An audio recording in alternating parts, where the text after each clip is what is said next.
Mark was chuffed with his new magnet. A couple of days ago his dad had presented it to him. It wasn't surprising treasures had been found, for the hole his dad had dug in the garden was far too deep for daffodil bulbs. It was the strongest magnet Mark had ever owned, almost dragging him towards the fridge as he passed his mother in the kitchen. She was moaning about having to pay a babysitter for Shannon because Mark was incapable of looking after his little sister. He told her he had planned to go fishing with Colin and Kev a week ago, and he didn't want to change his plans so he could play dolls with Smelly Inch. His mother wasn't happy when he left. Nowadays it seemed impossible to please her. Praise was a luxury spent many years ago on the pencil drawings of the birds, still embarrassingly stuck on the inside of the food cupboard. Sometimes Mark thought she would have liked him to have signed up with Colin, even though she had repeatedly said she thought it was a shame as Colin was a nice kid. His father had given him the familiar side glance and rolled his eyes, looking pleased to see Mark clutching the red and blue horseshoe-shaped treasure. As he closed the door, he could hear the poor old sod defending himself for digging the big hole. Mark had found some dirty old rope in the forest, thin but strong, perfect for attaching to the magnet. It was hanging from the slaughter tree, which his teacher had told the class about. Back in the day, they used the tree to tie animals when they were ready to be butchered. It was the healthiest tree in the forest, most likely due to the blood that had run deep into the earth with every kill. Mark thought the ground still had a red tinge to it. There was a strange smell too, like the stench which exuded from the meat market in Whitney. He made his way to the offie to pick up some cans. Kev and Colin would bring fags, maybe some puff, so it was only fair he brought the booze. It was probably the last time they would have the chance to enjoy the vices. Colin would be gone and Kev was boring without him. Mark grinned to himself as he imagined his magnet dragging out the braces from the mouth of the kid who always sat in the corner by the crisps. She stared ahead, stroking a flea-ridden dog while her dad served kids tobacco and lager. A fiver for 10 cans was enough to get all three of them merry. Mark knew his mates' magnets were no comparison to his. They were going to have a fit of the old jelly and then argue about which one of them should be allowed to try it out in the lake. You could only buy the small ones in the drugstore, most likely only capable of picking up screws or nails. His was in a different league. He knew magnet fishing didn't need to be done at night, but the daytime never had the same thrill about it, and it seemed childish, like playing out. Having the moon shine down on their endeavours had an excitement about it and legitimised them hanging out together, even though they were knocking at the door of adulthood. In any case, during the daytime there were plenty of nosy Parkers around who would insist the boys should take anything they found to the police station. It was getting chilly. The day had been overcast. He wished he had worn his donkey jacket. They would make a fire near the Weeping Lake. It gave them an added feeling of manhood, each holding a stick and prodding the flames as they passed round a joint and talked about who they would or wouldn't shag. Mark was used to them teasing him about Debbie. It was true, he did like her, but she was more studious than the girls he imagined himself dating, and even though they were the same age, she seemed much older than him.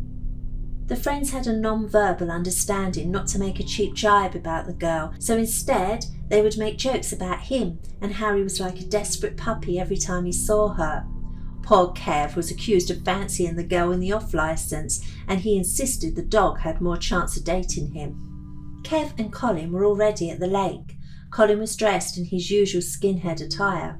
18-hole DMs, with his jeans tucked into the top, held up by red braces over a Fred Perry polo top. He was wearing his green flight jacket and Mark envied how much he looked the part, hard and ready to rumble. He was already prodding the fire.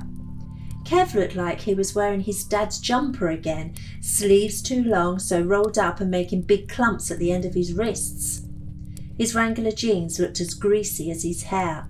No doubt there would be the usual banter about Levi being better than old man Wranglers. However, the tent jumper was hiding his tack belt. All three of them had previously admired it and agreed it was pretty cool. He was sat farther away from the flames, deeply inhaling a joint. "Marky boy," Colin announced. "How you doing, my old pal?" Good, good, Mark replied. Have you started yet? Nah, Kev dangled his magnet for a bit while I started a fire. Then he rolled a joint and we've just been dossing. Mark threw both boys a can, which Kev was quick to open and had started to drink before he summoned Colin closer and passed the joint. Mark pulled out the magnet from his pocket, studying his friend's envious countenance. He took the joint and made his way towards the lake. He suspended it into the water and waited. The flames of the fire became fiercer, reaching higher into the air as Kev fed some more sticks into its centre. At first, Mark pulled up a damaged coat hanger, twisted with a sharp side threateningly sticking out. Disinterested, he threw it on the bank behind him. Colin joined him. As expected, he had a smaller magnet, but he launched it into the lake like the leader of the magnet fishers, expecting his own expertise would yank out the best of the treasures. Size does not matter, he smirked. You would know, pal, Mark grinned. We shall see about that. Did you see that? Kev called from behind them. I've never seen a bird that fucking big. The boys looked back at him. They didn't see anything and assumed the blow had already taken hold. Mark lifted his magnet again. It didn't feel as though it was yanking any weight, but there was something dangling from it which had caught the last flash of the sinking sun and dazzled him as it swung from the magnet. It was a bracelet, threaded through a hole in a black stone. He studied the find. It had something engraved on the thin bar in the middle of the tiny links. You can give that to Debbie for Christmas, Colin stated, followed by a seductive, overemphasised air kiss. No, it has initials on it. L.I. Shit! Lucy Ingram, Colin said with a big grin on his face. We might drag her up too. I hope not, Mark said, feeling sickened by the thought of discovering a girl's decomposing body. He realised his tone sounded a little too alarmed. There are loads of people with those initials, he continued in a more uncaring tone, putting the bracelet carefully on the bank and launching the magnet again. He raised his arm as though to throw the stone back into the water. Don't do that, Kev said, walking over to Mark. My dad said if you throw a holy stone in the air 3 times, you can get out of Avis. Well, it worked for your dad, Colin said with a grin, so there might be some truth in it. Kevin ignored the remark. The bracelet might be worth something, he said. Nah, it's a piece of old tat, Mark replied, happy to move on from the talk of dead bodies. Kev kept looking up at the sky nervously. The dark clouds were moving fast, covering the moon which had taken the place of the day's sun. The wind was gaining speed, darting through the trees with a sound like the sea rushing over pebbles. The magnets searched under the murky water, looking for anything they could grab and steal from the deep abyss. The treasure pile grew, rusty tobacco tins, a small compact mirror that looked quite old, a fork, the blade from a dagger. They joked about Colin being in the army, how desperate the forces must be to have accepted him. He told them he wouldn't do as he was told. The army didn't know who they were dealing with. Despite the brave talk, sometimes his beaming smile would fade, and it was obvious to see he was a little sceptical about his decision. But the realisation that it was too late now would quickly follow, and he would shrug his shoulders and throw the magnet back into the water as he struggled with the ring pull of another can. It grew darker, and the air became frosty. I've got something, Mark reported. It's heavy. Quick, lads, bring your magnets over here and help me. Colin and Kev threw their magnet closer to where Mark was standing. Immediately they could feel a tug on the ropes. They pulled with all their might, but nothing emerged, though the magnets held tight to whatever was hiding beneath the shadowy weeping lake. Farther away, more in the centre of the water, there were ripples. Something was coming up. Mark felt something sliver across his boxer boots. He looked down and the earth was alive. All around them it wriggled and moved. What the fuck? Colin stated, staring at the ground while still hanging onto his magnet. My dad used to eel fish here, Kev said. We still have his coracle boat in the shed. It's eels. They're coming out of the lake. There's hundreds of them, Mark stated. Thousands, Colin said, and I don't like them unless they are chopped up and covered in jelly. The eels were moving quickly across the grass, some even throwing themselves into the fire for need of more room to slither. This is crazy, I ain't never seen anything like this before, Colin said. It's fucked up, I tell you, it is.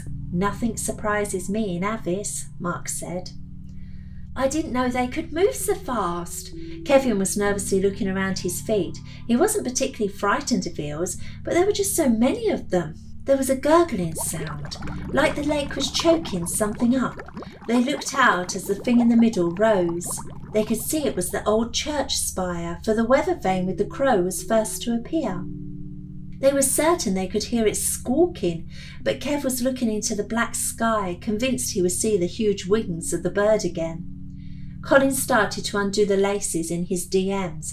What you doing? Mark asked him. The eels won't hurt your boots, mate. I know, I'm going into the lake. I'm going to get the crow off the top of the weather vane. I want it as a keepsake of Avis. Don't be daft, it's dangerous in there. You'll rip your feet to pieces. It's getting too dark, Kev told him. All right, Mum, Colin said, his face sparkling with sarcasm. You're drunk. You shouldn't go in there. Mark continued the concern. It's only you two losers who get drunk on free cans, Colin joked. Give me a drag of that joint, you tart, he continued, taking the spliff from Kev's lips. Kev and Mark looked at each other. Neither of them wanted Colin to do it. After a few minutes, the boots were off, followed by his two-tone socks. Skinhead from head to toe, thought Mark. Colin gave the joint to Mark and dipped his foot into the water. Oh, I wasn't expecting it to be this cold. No wonder the eels are getting out, he said, shivering. It is October, Mark confirmed. Colin couldn't touch the bottom of the lake, so he plunged himself in, immediately getting a good rhythm with breaststroke and heading out to the spire. The other two watched their friend intently as the eels slithered away behind them. He safely reached the spire and was holding onto the crow. It looked as though he was trying to turn it, screw it off from the weather vane. Just pull it, shouted Kev, trying to be of some use from the bank of the lake. Then they couldn't see him. At first they thought it was the clouds smothering the moonlight, hiding him in the blackness of the water and the dark spire. Colin, Mark shouted out. Colin! His head was abruptly visible again. You all right? Kev shouted. Mum! Colin shouted and the boys laughed. Mum, help me! He was gone again. Silly sod, Kev said. He had me for a minute. Mark took the last drag of the joint and threw it in the water. He's been under for a few minutes, he said. Can you see him? No. The water gargled again, but still no sign of Colin. They started to walk along the side of the lake. Something was wrong. Maybe he had got his foot caught, or perhaps he was too drunk to have gone into the water. Mark started to trot, leaving Kev walking behind. He was calling out Colin's name, but there was nothing. A chilling scream bit through the air, high-pitched and filled with terror. Mark turned and could not believe what he was seeing. At first he thought it was a crocodile, for it moved its front legs in the same muscular way he had seen crocodiles move on TV. It was chasing Kev, but then he saw it wasn't legs, it was arms with hands grabbing at the grass. It was moving fast, and before Kev had a chance to get to the fire, it had got him, pulling him over and dragging him to the water. Mark ran back. He picked up a stick and started whacking the thing over its head. It looked like a woman now, but huge, on all fours with her arms bent in an inhuman way. The stick was more of a twig and it snapped on impact. She was hissing as she rolled her prey. Mark grabbed Kevin's arms. Kevin was sobbing and screaming, and the look of terror in his eyes was haunting. Everything was happening so quickly. There was no time to think about it. The tug of war lasted only seconds, for the beast was strong, and there was no competition between it and the boy.